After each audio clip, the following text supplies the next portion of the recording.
Assalamualaikum dan salam sejahtera semua. Oke, bertemu lagi kita hari ini. Hai, apa kabar?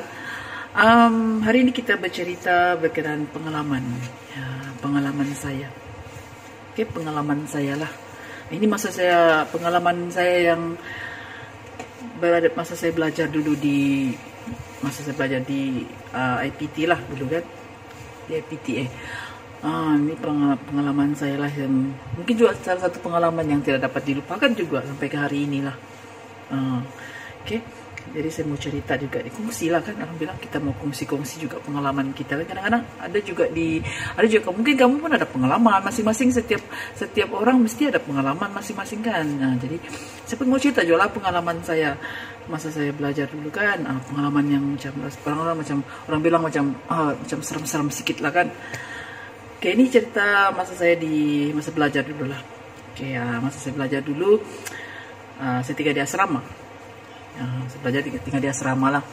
Oke, satu bilik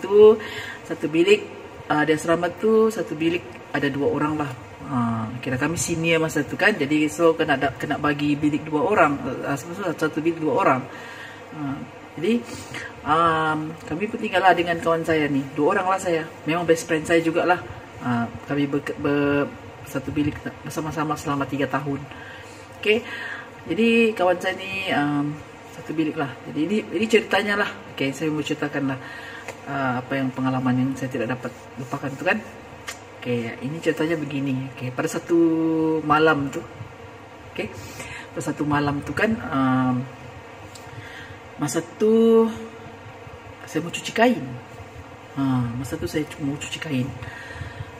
Banyak kan saya biasalah kan, kadang-kadang kain berlambak-lambak kan masa belajar dulu tuh. Ini kira cuci kain satu minggu punya kain nih.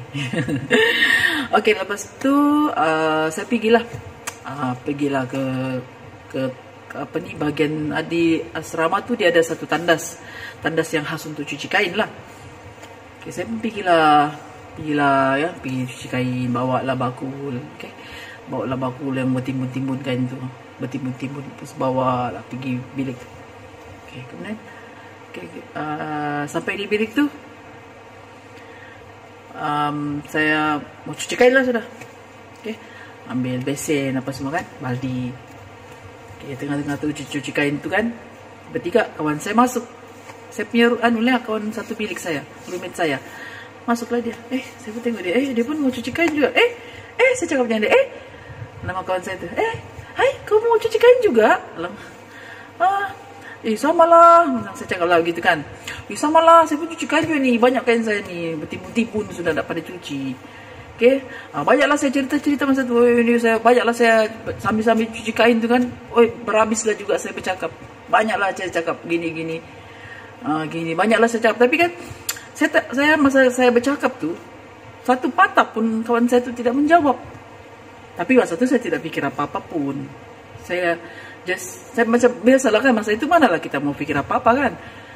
Cakap cuma saya heran kenapa kawan saya ini banyak betul saya bercakap, satu patah pun dia tidak jawab. Tapi masa itu kita tidak pikir apa-apa kan. Saya tengok dia kenapa saya bercakap nih, dia tidak jawab apa-apa pun. Tapi saya pun tetap bercakap macam-macam lah, pasal pelajaran lah, pasal saya di dalam kuliah lah, pasal semua lah saya cakap sama dia begini sambil cuci kain tu kan. Cuci kain kan pakai tangan, manalah kan pakai tangan. Banyaklah cerita, lama juga saya di situ tuh. Lama juga dia berdiri. Dia berdiri, saya duduk. Sini ada air pipe kan, saya duduk. Saya cuci kain duduk sambil ada apa? Duduklah, ada kursi-kursi kecil kan, duduk. Sambil cuci kain di besen. Jadi kawan saya tuh, yang roommate saya tuh, dia berdiri pula. Sebab di dalam tuh dia ada tempat macam berdiri bah. Berdiri ada juga di situ pipe. Jadi dia pun tengah cuci kain juga. Jadi saya pun bercakap-cakap lah. Banyaklah saya cerita nih. Pasal saya belajar hari ini, apa ini, lecturer. Semua lah saya cerita-cerita pasal kawan-kawan di kuliah lah. Macam-macam lah saya cerita. Tapi itulah saya jawab. Masa itu saya perasan juga, kenapa lah dia tidak menjawab nih. Satu patah pun tidak menjawab. Tapi mungkin masa itu saya pikir, kawan saya ini mungkin bad mood kali. Yalah, mungkin sekarang kan musim exam juga masa tu. Jadi saya pun heran lah. Cerita lama-lama macam dia mau jawab, mungkin bad mood ke apa kan. Saya pun pikir-pikir. Masa tuh mau habis sudah saya cuci kain. Tinggal bilas-bilas lagi apa semua. Kemudian sudah habis tuh. Oke lah, terus habis sudah. Oke lah, saya kasih tau lah kawan saya itu kan. Oke lah, aku mau habis sudah nih. Aku habis sudah cuci kain. Bah, kau di situlah dulu. Aku balik bilik lah dulu lah. Gitulah, saya cakap begitulah dengan dia. Oke, bye-bye. Saya cakap, bye-bye. Saya cakap begitu. Habis itu saya angkatlah bakul nih. Pak Pesen itu kan saya angkatlah. Pergilah, pergi bilik. Jalan. Dah lah juga jauh sangatlah bilik tu dengan tandas tu kan. Ada beberapa langkah juga lah. Jalan. Lepas tu, saya buka lah pintu. Buka pintu. Tak berkunci pula rupanya begitu ni. Saya pun heran, kenapa tak berkunci ni? Nanti, ini mesti dia lupa kunci dalam hati saya lah. Mesti lupa kunci ni. Nanti ada pencuri ke apakah? Saya buka pintu. Pelan-pelan saya buka. Kemudian saya tolak. Pelan-pelan. Cuk. Saya terkejut. Meremang bulu rumah saya. Saya terkejut. Kawan saya tengah dengar radio. Pakai earphone lagi. Terus, meremang bulu rumah saya ni. Terus saya pun macam saya rasa gelap juga. Macam tak tahu juga kan kalau rasa macam terkejut tu kan macam rasa gelap, rasa sejuk semua kan. Kenapa kawan saya ada di sini? Terus saya berfikir, siapa saya bawa tadi bercakap? Saya pun, betul-betul lah saya tup. Masa itulah kan, macam mau terduduk pun ada. Terus saya pun berfikir sendiri. Ya Allah, siapalah saya bawa bercakap tadi tu? Setengah mati saya bercakap, semangat lagi. Terus tiba-tiba kawan saya di dalam bilik. Saya tanyalah dengan dia. Saya pergi dekat dia. Saya sentuh dia. Takut orang lain pula kan. Terus dia bertanya, habis sudah kau dari mana? Dia bilang, saya tanyalah dia. Kau bila masa kau di sini? Dan tadi lagi saya di sini, dia cakap lah. Kau ada pergi tandas kah tadi cuci kain? Setanyalah dia kan. Kau ada pergi tandas kah tadi cuci kain? Terus dia pun jawab lah. Cuci kain? Mana ada kain aku mau cuci? Sudah aku cuci kemarin, dia cakap. Hah? Ya kah? Langsung cakap gitu. Iya, aku duduk di sini dari tadi lagi, dia cakap. Terus saya pun kan, saya tidak maulah cerita dengan dia. Saya tidak pernah saya cerita dengan dia. Saya diam-diam saja.